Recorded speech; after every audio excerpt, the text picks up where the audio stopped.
Perimenopause can also look like a time of weight gain. Am I right?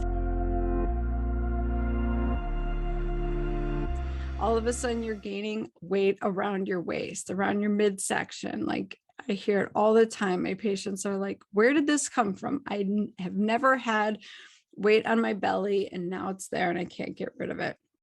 So that is very much related to too much estrogen compared to progesterone and too much cortisol from chronic stress. So you want to get your cortisol levels in check by managing your stress. Like start journaling, start processing your feelings, start having gratitude, do deep breathing techniques, meditation, like whatever works for you, figure that piece of it out.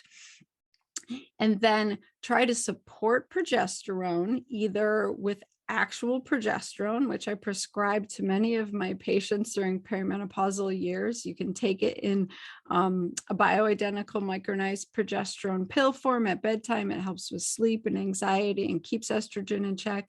You can do a supplement form like progesterone oil, which gets absorbed on your skin. That's at my store as well.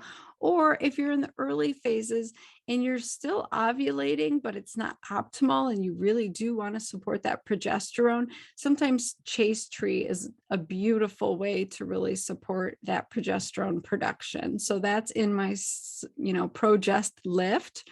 That's a nice herbal blend to help support progesterone production. So you want to support progesterone, you want to combat your stress and cortisol production, and then make sure your estrogen is in check, because estrogen during perimenopause is like a roller coaster. Normally in your reproductive years, estrogen is smooth up, and then goes back down. And it does that twice during our cycle. During perimenopause, when our ovaries are struggling to produce the amounts of hormones that we need, sometimes it will shoot out a whole bunch of estrogen. You'll have a big spike and then it will drop. And that is where you get those symptoms, are from that high, and low, low. And it doesn't feel good. And so it's really important to keep that estrogen in check as much as you can. And like I mentioned, if your estrogens are getting too high, you want to use supplements to metabolize those estrogens and bring them down, and eat those cruciferous vegetables. If your estrogen is consistently low, you might need to supplement with something like black cohosh or dung quai. That's what my Estro Lift has. But be careful during perimenopause because estrogen does fluctuate a lot. So what I've found, with my patients, the most success is when you really focus on optimizing progesterone to keep estrogen in check and getting that cortisol production in check and making sure you have enough testosterone. If those three are in check, then the estrogen roller coaster doesn't feel so scary. It's not so horrible. So that would be my advice for sure.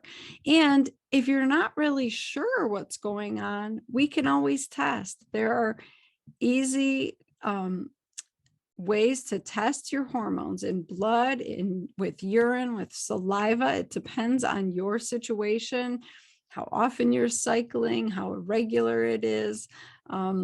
So don't hesitate to reach out to me or a functional practitioner and find out about testing, because that can really be a game changer for women, is to find out what the heck is going on with their hormones, because sometimes it is hard to tell.